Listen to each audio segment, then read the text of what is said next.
नमस्ते मित्रों, स्वागत है आपका हमारे YouTube चैनल ज्ञानवी एजे ज्ञान में।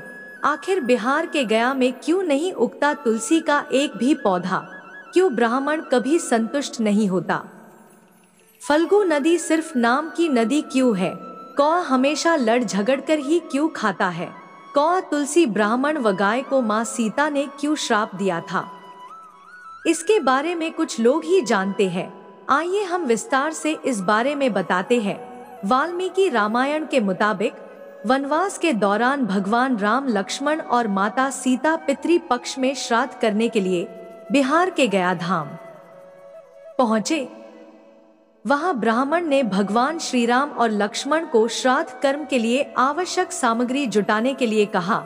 इस पर भगवान राम व लक्ष्मण नगर की ओर सामान लाने के लिए निकल पड़े। ब्राह्मण ने माता सीता से आग्रह किया कि पिंडदान का समय निकलता जा रहा है। यह सुनकर माता सीता की व्यग्रता भी बढ़ती जा रही थी, क्योंकि श्री राम और लक्ष्मण अभी नहीं लौटे थे।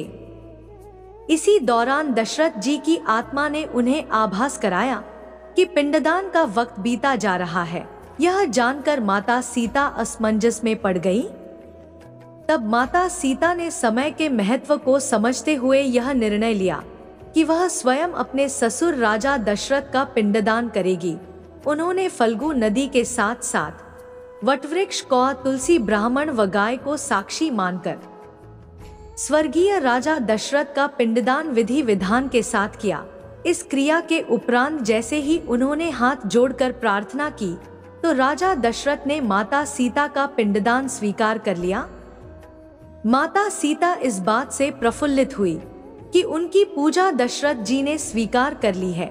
इसके बाद उनके मन में संशय भी हुआ कि प्रभु राम इस बात को नहीं मानेंगे, क्योंकि पिंडदान पुत्र के बिना नहीं हो सकता है। थोड़ी देर बाद भगवान राम और लक्ष्मण सामग्री लेकर आए और पिंडदान के विषय में पूछा। तब माता सीता ने कहा कि समय निकल जाने के कारण उन्होंने स्वयं पिंडदान कर दिया। प्रभु राम को इस बात का विश्वास नहीं हो रहा था कि बिना पुत्र और बिना सामग्री के पिंडदान कैसे संपन्न और स्वीकार हो सकता है।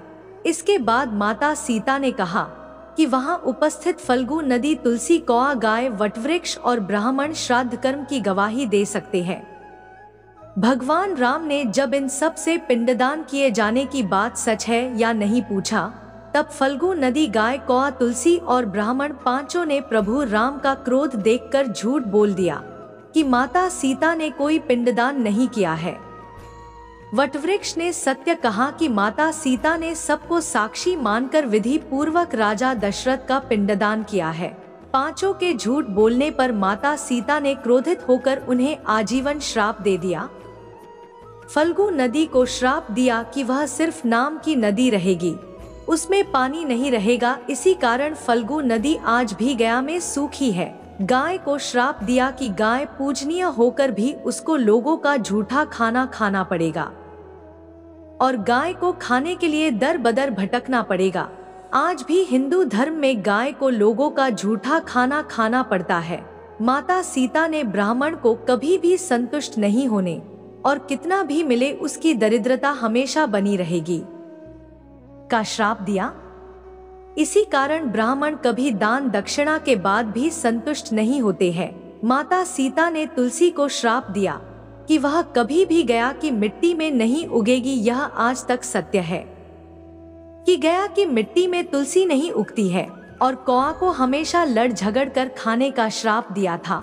कौआ आज भी खाना अकेले नहीं खाता है।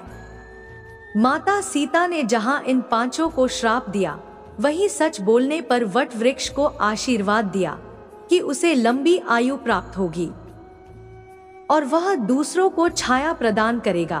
पतिव्रता स्त्री उनका स्मरण करके अपने पति की लंबी आयु की कामना करेगी। दोस्तों, कहानी पसंद आई हो तो लाइक, कमेंट, शेयर जरूर करें और हमारे चैनल को सब्सक्राइब अवश्य करें। धन्यवाद।